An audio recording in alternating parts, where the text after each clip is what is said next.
God bless you. Do you see that? You see it right there? What is it right there? This says 9 a.m. to 5 p.m.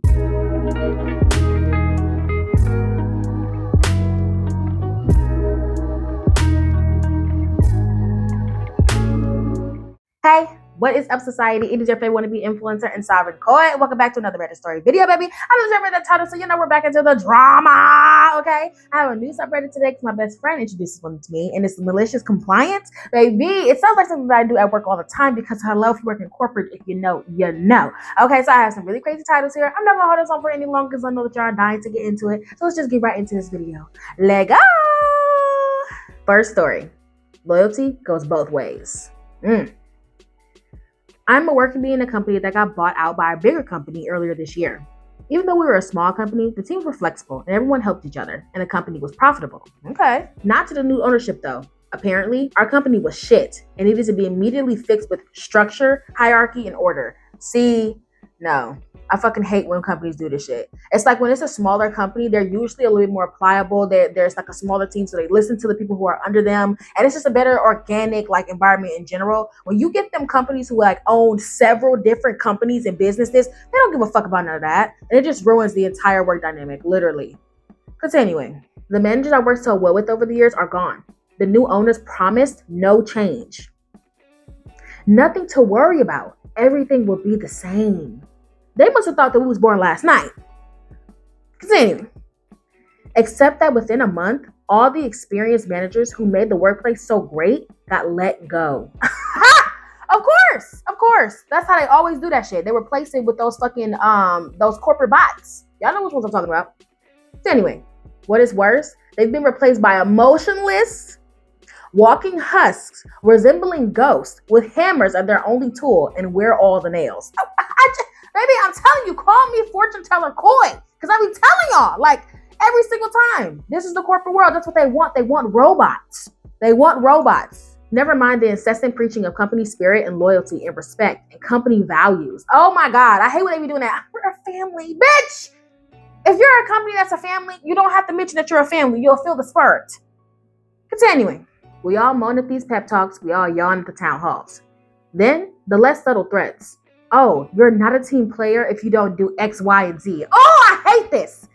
You need to work overtime or else that's not fair to everyone else. You're leaving on time again? Yes.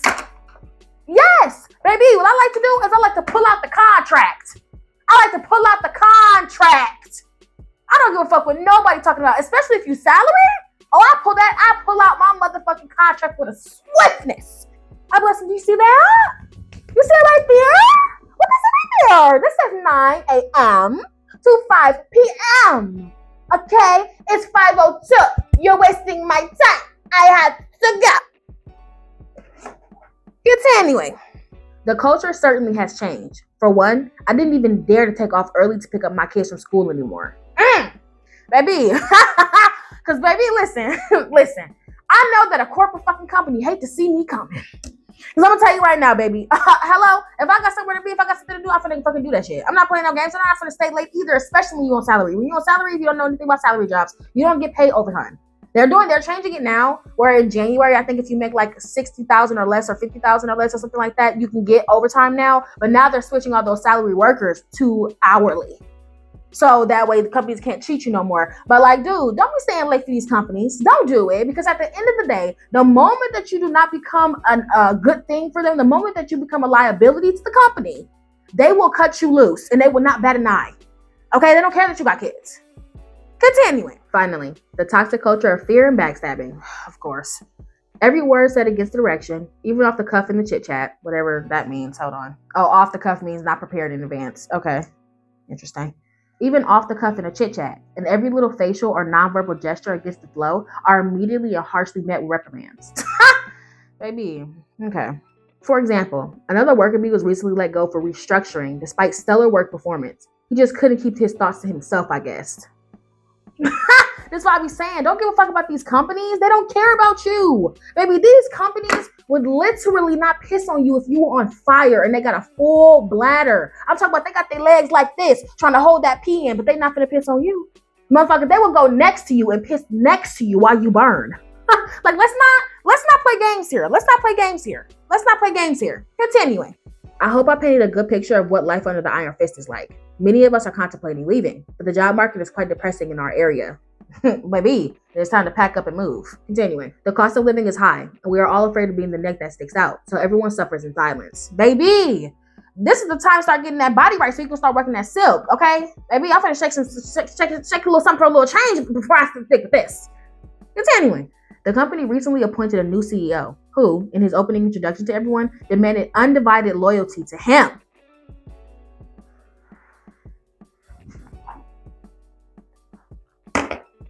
Bitch, who the fuck is you, the Queen of England? Okay. It means we must follow in his every direction. It means we must smile in his presence and be super upbeat. This next line is a little sexist, a little racist, but okay. I think the expectation here is that we must cry like North Korean women in the presence of the supreme leader, Kim Jong-un. Is that how you say his name? That Asian man who be acting crazy, who got his face everywhere? The one that be making his commercials play on TV all day? That man? Okay, I didn't know that women cried in his presence, but how unfortunate. Continuing. You want absolute loyalty? I believe loyalty goes both ways, but we can show you loyalty. We all got the message. You want us to play Oscar-winning actors and actresses instead of actually getting work done and speak our minds to make the company better. Got it. Right, that's what they want. For those of us who read and trust each other, but we still need to be careful, we will have hour-long meetings with each other on topics that sound important but don't actually matter. Okay, so y'all playing the game. We like it. We make sure our days are jam-packed full of discussions on how to make innovations forward. But we never actually discuss anything of substance and never have aggressive action items to follow up on. Oh my God, this is hilarious. Hey, if there's a will, there's a way. We absolutely never forget to praise the leadership in the meetings. Off the books though, there's a lot of small talk for the sake of team building. Okay. Whenever we're questioned by the husk, we pull out the corporate roadmap and point to the initiatives we spent so many hours working on. Period. We defend our time with the budget that recently got rolled out. Look, we're on side.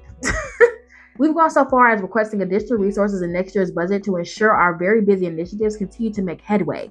Oh my God. I mean, aren't they going to eventually expect deliverables though, y'all? Like, y'all going to have to eventually produce some deliverables. But continuing. We're basically creating a public perception of busy without actually doing too much. We were a lean, small company. Now we're a fat busybody where everything is bloated and compartmentalized. We shut our faces and we nodded. We clapped the hardest after every presidential speech. We lost money in the last several months. That's the price we paid to get one-sided loyalty. We're still looking for other jobs. Hey, I love that y'all were able to come together as a group. That is actually pretty sick. Like, you know, you just pretending to act like y'all actually working so it can look like on the surface. Basically what the fuck they're doing. They're basically putting frosting on a pile of shit and being like, eat this, it's delicious. Honey, unless your name is Minnie from the Hill, I will not be cutting a piece of pie. Thank you.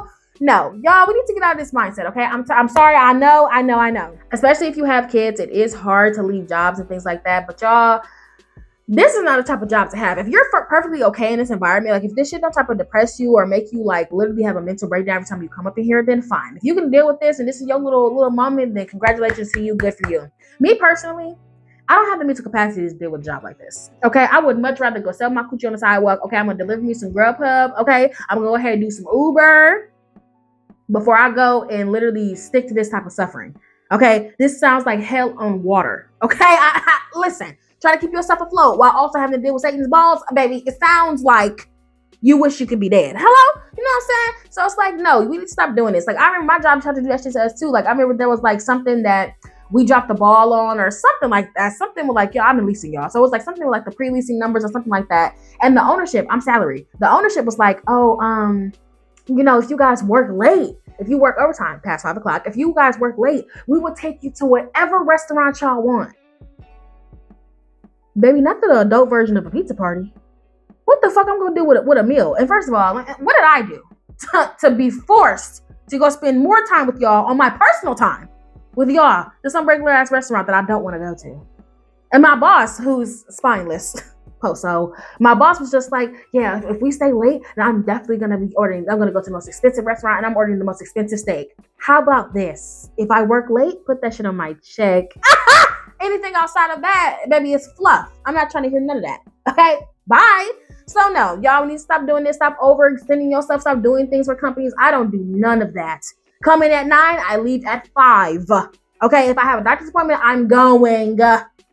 I don't care what this company got going on. I don't care what this company is struggling with. Last time I checked, I'm the motherfucker getting the crumb of a loaf of bread while you got the whole loaf over there. Why would I overextend myself for you? At the end of the day, our checks look completely different. Like my spineless boss, my direct superior, he tries to say, oh, well, our CEO, he answers his phone at 7 o'clock. He's always doing something. He's always available. Like, of course he's always available. Of course he's going to answer his phone at 7 o'clock. This is his job. This is his business. Baby, I don't give a fuck what I'm doing. Okay, I could be mid-fuck. If my phone start ringing from my business, I'm picking up the phone.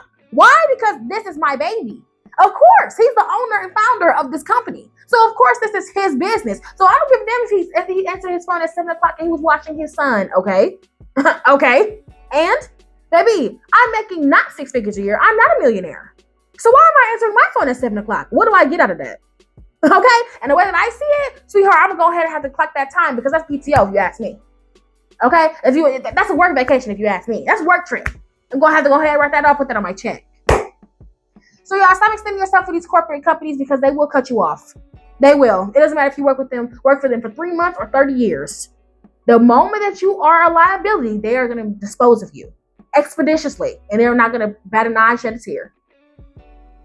Try to drop your opinions down below. Good for you, OP, for finding a way to work in this terrible environment. But baby, I would just be like, deuces. Moving on. All you can eat. Many years ago, over 20, my wife and I kept a boat at a lake near our home. The marina had a restaurant that had an all-you-can-eat fried fish on the menu. These catfish were whole and just had about the size of a grown man's hand. Damn! We had been eating there 3 or 4 times a month for the past 3 years. I held the record of 17 catfish consumed, and Pete, the owner/cook, always said that I was maxed out and could never better my score. Okay? Now comes the malicious compliance. Wife and I had 10 family and friends visiting for my birthday, and we all went to the marina for dinner. I boldly and loudly announced that I was going to beat my record of 17 catfish. Obviously, Pete overheard my braggadocio and took our orders. A lot of beers were being consumed. Pete brought out 9 platters, turned to me and said, beat your record and everything is on the house. With cheers all around, Pete then said, fail, and then you have to give Gail and Debbie, I'm guessing that's waitresses, a 25% tip. Everyone, including me, agreed because we knew that we were going to get a free meal. Period. Pete went back to the kitchen and brought out my first catfish. That sucker weighed 5 pounds. Dang. I couldn't even eat that one. Of course, 5 pounds is a lot. Hello? Everyone laughed and we did have a great time. And the girls got their tip. And I never messed with Pete again. Pete was ready for your ass. Okay, he was prepared. Okay, he'd been waiting for this day. Pete and I remained friends until he passed away last year. He never tired of telling his stories. Oh, that's sad. Pete! That's crazy. I knew he had something up his sleeve. I knew he did. Because, baby, you eating there all the time. You always trying to break your record. I've been preparing for your ass, too. 5 pounds, though, Pete? How long you had that fish? How long was he waiting on my man to pull something like this? Because I already know that you was prepared, okay? We love the prepared man. But I'm glad y'all had a good time. He sounded like a really cool, really chill dude. I wonder if the restaurant is still running now that he's passed on, But that's funny. Like, I love little moments like that. Like when you can go to a place, a business, and like you can know the owner, and it's just such a good vibe every single time. Like that must be nice. And y'all must have money because, baby, boat, lake, oh, you can eat buffets, baby. You living life. God rest your soul, Pete, and shout out to you because that was funny as hell. I would have been laughing too. Not you thinking that you was gonna get you a free meal, and Pete said, "I got something for that ass. So don't worry about it. I'll be right back." But y'all drop y'all fees down below. Moving on. So you want me to get married? Not my story, but I was present ages ago at a wedding in question. This young woman becomes pregnant with a partner whom she lived with. The Catholic mother takes a dim view of this and is probably a little afraid of what will people say. The mother therefore urges her daughter to get married and ends up threatening to disinherit her, so she organized her wedding. The civil marriage took place relatively normally, but once at the Catholic Church, she invited her zealous pastor uncle, with whom her mother no longer wanted to talk about faith with, to give a mini preach in addition to the priest and the chose evangelical songs that obviously no one knew. At the exit of the church, I don't know how she managed to put this together, but she told me that a few years later that she chose the priest specifically because of it. 2 police officers were waiting for the priest because he was under investigation for the acts of pedophilia. Of course. After the wedding photos, she arrived at the meal with the bottom of her wedding dress completely soiled. I even wonder if she served contaminated seafood because people at the parents' table ended up sick. She was not disinherited. Edit, she's still happily married. Damn, so since she forced you to get married, you made your entire wedding like, oh, okay, baby, you want to make me get married? Okay, I'm hiring me a nasty priest. who's getting arrested. I'm giving nasty food. My dress gonna be messed up. Okay, it's not gonna be the dream fairy tale that you think. But I mean, I'm glad that she's happily married though, because sometimes when they be those forced marriages, those partners be absolutely horrendous, terrible, especially men. But yeah, like, I'm glad that she's having a good marriage. That's smart. That is so freaking smart. Honestly, personally, I think it is a good thing that she was married before they had the kid. That way, the kid is just born into a married parents. And I mean, they're happily married, so they probably were a good couple in the beginning because they were living together anyway. And good thing that she wasn't disinherited. But girl, you was funny as hell. Me, if I was married to somebody that I cared for, though, that I loved, I wouldn't fuck up my wedding day. Because, when you get married, your intention is only to get married once. That's the intention. Some people don't get it right the first, second, third, fourth, fifth time. But, that's the intent. The intent is to get married one time if it has to be your special day. So it's just like, if you did love your partner, you were already living with them, you guys gonna have a baby together. I mean, why ruin your wedding? Because to me, it's like, that's my memory. I want to be able to sure that I have something beautiful. Now, it'd be different if you hated your partner. It'd be different if you didn't want anything to do with them. But if you're happily married, then you were probably happily in a relationship. Hence the reason why you was getting, and didn't have a baby. But that's neither here nor there. Okay. But yeah, that's funny. I love that she was able to do all that though. I would probably took it a little step further. Okay. I would have pretended to pass out at the reception. Okay. I would have pulled out some crazy vows and said something ridiculous. I would have called my mama out and said, even though I'm forced to be up here with you, I'm glad we're getting married. Little petty shit like that, because of why not? Like, yeah. But yeah, y'all know y'all business down below. I'm liking this subreddit, y'all. Let me know what y'all think about malicious compliance. I think this is really cool. Moving on. Never call you again? Okay, done. Baby, don't tell me that. Baby, if I never saw you again, it'll be too soon. Continuing. About a dozen years ago, I was working in a banking call center. The company was informed of some governmental changes that required us to have a tax ID number for everyone with our business credit card account. We also had a ridiculously short time frame to be in compliance. Girl, that's because the government don't be giving a fuck. You gonna do it now. Hello? So anyway, there were tens of thousands of accounts with IDs missing. It hadn't been previously required. I bet. Oh, that sounds like a lot. Anyway, a big group of us was giving a list of customers and told to call them and ask for the ID number. If they had it, we added it to the account and all was well. If they didn't have it, we have to switch them to a consumer, non-business card. If they didn't want to do that, we canceled on the spot. Due to the short time frame for compliance, the customer had to tell us on the call which they preferred. Okay, exactly. Another nifty caveat was that we were only making 2 calls and we were not leaving messages. We couldn't drag this out waiting for people to eventually call us back. If we got the person on the first call, we were done. If we still didn't get them on a second call either, the account was auto-canceled. Ooh, this sounds like such a hassle. This sounds like a horrible job to do, but it was actually going really well. 99% of the people I called were happy to comply or switch accounts. Then I called Karen. It's always that one motherfucker. Like, why you gotta make it extra and hard? Just give us the fucking number or fucking get your account canceled, baby girl. I don't know what you want me to say. Continuing. The phone rang and rang, and I was about to hang up when I heard the pause and double ring that tells you the call was forwarded. So I waited. Karen, what? Bitch, I'd have been like, click! Baby, at the end of the day, if your shit auto cancel or not, get switched over or not, baby, I still get a motherfucking check, Yana. Okay, continuing. Karen, what? I could hear background noise like she was out in public. Me, hi, is this Jane Doe with XXX Bank? And Karen, what the fuck are you calling my cell phone for? Are you fucking stupid? I've told you people to never call this number. Me, I didn't. The call was Karen. Oh my God. Now you're going to lie to me? Pay attention. Never call me again. I use your credit card for everything and pay it. So you have no reason to call me. Got it? Me. Yes, but phone disconnects. Oh. Okay. Works for me. Like I said, I get paid regardless. Okay, continuing. Malicious compliance kicks off. Okay, so I spoke to you, maybe a dozen words, and you didn't provide your tax ID. And I can't call you back because you said to never do that. Next button, cancel. Notes. Customer did not provide the tax ID and demanded we never call her again. I really, really, really hope she was out shopping and had a fun time with her car decline at the next store. Exactly. Like, girl, why would you act a fool when your bank is calling you? Like, now, I know some banks say that they don't ever call you, but some banks do. I know, like, Educators doesn't call people, but, like, some places like Old National and stuff like that, they do. They do call people, and you just got to confirm, you know? But, like, lady, why the fuck would you hang up on your bank? That could have been anything. It didn't have to be about the fact that you didn't pay your amount. That could have been literally anything. They found a fraudulent transaction for fucking, I don't know, in the middle of Bangladesh. Okay, they wanted to make sure that a purchase that you just recently made was you, or that they're switching over, or they have to cancel your card for any reason. It could have been anything. Why would you pop off on the places whose money you use? Ma'am. See, Karens hate to see me coming. But baby, I love it. When I say I love it, like, y'all, I don't know what it is with me and like Karens, but because I know I'm about to eat you up for breakfast, lunch, and dinner, like that shit just really don't like phase me like that. I enjoy pissing you off. Like, this is just such a good time for me. Because at the end of the day, once again, my check is gonna hit. Direct deposit is gonna come in. Regardless if you get what you want or not. Okay, and I don't understand why people be thinking like that they be having the upper hand. Like, customers really be thinking and taking that like customers always write shit to like the extreme. I remember one time, and you can skip to the end if y'all want to, but this is a story time. I remember one time when I was working at Educators Credit Union. Literally, this lady, her daughter. Now, if you came into the bank, right, and you wanted a debit card, you have to have your ID.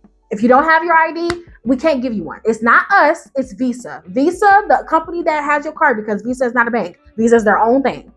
Visa is the one who gives banks their cards. Visa, MasterCard, I think American Express as well. They're the ones who give people their cards. We have to comply with their rules. And one of Visa's rules was that if you're going to get a card from us, you have to have an ID. Okay?